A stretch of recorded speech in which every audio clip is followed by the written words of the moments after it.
Hello and welcome back to Invisible Apartment. Meet Londo. I got the message that you caught another one, is that right? Yes sir, we got one. It's a young girl. Looks like she's been behind the recent security breaches. I see. So she's the one getting closer and closer to our databases over the last months. A single hacker.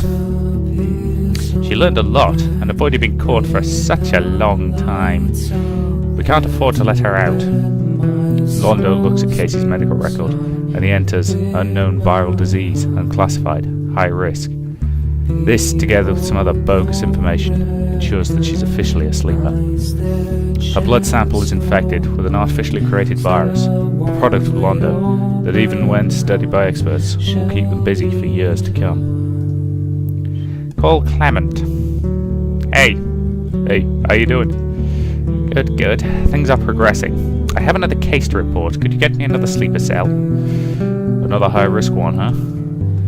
One of the smarter ones.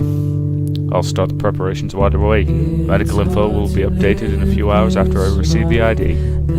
Thanks. As usual, you'll receive your money in a few weeks. Londo looks at a picture of Casey. You of course have a concept of sacrifice. I'm not undervaluing you. I just believe that we view sacrifices differently. If only the world could look away for a moment, all our problems could be taken care of. All of our problems could disappear. Londo is a member of one of the old families of Old Jessica, in the city's upper class. He views people like Casey as parasites, those who threaten the status quo. He's in charge of the city's information security. He's the one who makes sure no one has access to information they shouldn't have. He, like many others from Old Jessica, hold high-level positions in institutions and businesses. These are the arms of the octopus which holds everyone in a trance. History books speak of information breaches that led to the demise of whole empires. There are conspiracy theories which attribute changes in government to the activity of some lone hackers. A lone hacker operating on his own, outside of any group that could be infiltrated. A highly flexible individual is by far the toughest enemy. Casey is one of those who didn't get caught for a long time, even after performing over 100 hacks through POS terminals, getting closer and closer to the systems of the Central Authority. And over time she peeled one layer after another, giving her access to more sensitive systems. Originally, the authorities thought that the security breaches of the last months were the work of a group of hackers, but when they analysed Casey's smart glasses, they were amazed that it had all been her work. For just a few seconds there, Casey has a dream, and she feels weightless. It feels as if she's the only thing floating in the galaxy, as if she's no longer bound by Earth. But then she's back on Earth, it seems. She's like a ghost flying over people's desks in a crowded office, and it's busy and filled with people, and she floats above their heads. All of a sudden, the office is empty, and there's a flash of light coming from outside of the windows. In front of the window, there's just one figure looking at her, although she's a ghost in this dream.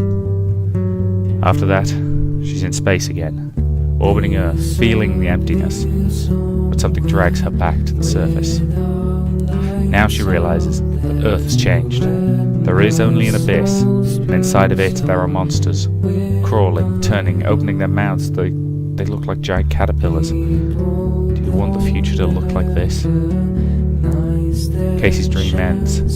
Something even stranger replaces it. This isn't real. I remember a few dreams where I knew I was dreaming. Why is this one so vivid? It feels like reality. Welcome to your subconscious. You're not real, I think. Decide for yourself if I'm real or not. Am I just part of you? I've been caught. Yes. I don't remember anything afterwards. Where am I in reality? If I'm in prison, then did they drug me? Why are my dreams so vivid? You can't explain it on your own. There is a wall keeping you from accessing some of your memories. Someone's messing with my mind? How will I know what's true and what's not from now on? Don't worry, I'll help you. But aren't you part of your dream? An illusion? First things first. You are in a sleeper cell. What? Why? What's happened to me? Nothing's wrong with me. Or is it? I could be in a sleeper cell for years. I never agreed to anything. That means I should be in an artificial coma. I shouldn't be dreaming. You're welcome. Although you didn't agree to anything, the fact is you are in a sleeper cell. I heard a conspiracy theory a long time ago, but it sounded crazy. It was dismissed. What was the conspiracy theory? That some people are put in sleeper cells by the government. Yes, that's the crazy theory. Everyone who believes it is a nut job. There's a system in place to prevent such things. Will I be awake in a dream forever? Who are you? Wait a second, I recognize you. You're a sleeper. I visited your cell a while ago. You visited my cell because you tracked down a connection you stumbled upon in the servers of the Central Authority. You thought that my cell was used as a proxy. How do you know all this? Come on, you're smart. No need to be shy. I do have a mad assumption now, but how is that possible? The same way that we're not in an artificial coma. We're talking in a dream, honey. You're a hacker. You're the one I encountered, but how did you do this? They caught me and installed me as a sleeper. Well, in actual fact, I got myself caught. Why would you? It was part of my plan. See, I had a special chip implanted, which lets me stay partially awake in my cell and connect to the cell's network. You could say that I'm awake in my dreams. Connected right to the hospital's central servers. And through those, I'm attempting connections to the Central Authority. Of course, it needs some work and some proxies, one of those you encountered. The apartment, the one that's not in any database, that's one of your proxies. The invisible apartment. Listen, Casey, or should I say Bunny? Casey, I didn't plan this. I'm terribly sorry I got you caught. It's ironic, I was searching for someone on the outside who could help me. I didn't plan to be a sleeper this long. How did you plan to be released? How could you risk so much? It's insane. Oh, I did have help on the outside. Well, I did. And we had a bulletproof plan, but well, that should be accomplices, were caught. You see, I see. You reached out to me, and I got myself caught too. I'm an idiot. Honey, we're both floating inside of tanks. They're like olives in a jar, and it's all our fault. You're not the only idiot here. We're in a lot of trouble. Yep. Please, don't try the same thing again. I mean, don't try to contact someone from the outside again. They'll get trapped too. Once I show you what I've found, you'll understand who's behind all this.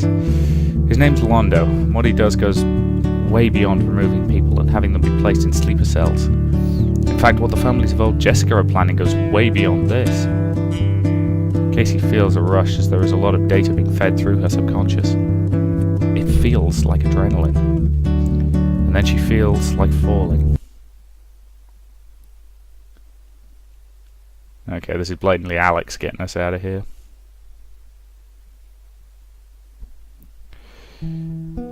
Largely because he's the only other character we've encountered so far who's been nice to us. I didn't think that I would come to be an idiot like you. Unheard of, right? Such a thing done by a good citizen like you? To go against the rules, to go against the sharks, to defy them? I guess I'm the type who likes to take care of stray cats.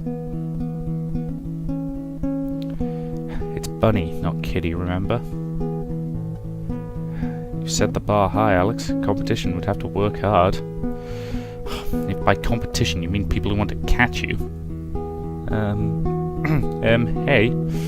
Hey. Oh, it's good to be omnipresent, right? I uploaded myself just in time, so I assume the glasses are history. I'll buy new ones, and they won't match the ears. If by buying you mean stealing, then that's out of the question. And the glasses matching is the last thing you should be worrying about. You know I'm labelled a terrorist right now, right? Well, at least the person they're searching for is, who knows what they figured out. Terrorists. I guess we're both labelled terrorists, but we're safe here. Your life was too boring anyway. If you think so. I figured it all out. The Sleeper Cell terminal wasn't just a proxy. I couldn't believe that my mom was the one who reached out to you. Oh, did you get her out too? I know what she wants to accomplish now. She'll stay until we expose all of this. We need to help her finish executing her plan. She gave me all the information before you came to me. You work for disgusting people, Alex. I know. Very soon if they... well, I suppose I'll know very soon if they can still consider me an employee. What will you do? I'll continue as if nothing happened. What? If there's a chance of him remaining at the Central Authority as an insider, then let's use it. That's dangerous. It's better than if we're both on the run. You just rest a bit more. We have a few moments before things start moving again. It's like Mom had this place set up to be a safe house for situations like this. She called this place the Invisible Apartment. The end? Seriously? I mean, I appreciate... yeah, I knew it was going to be short, but bloody hell.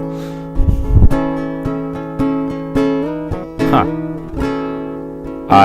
Okay.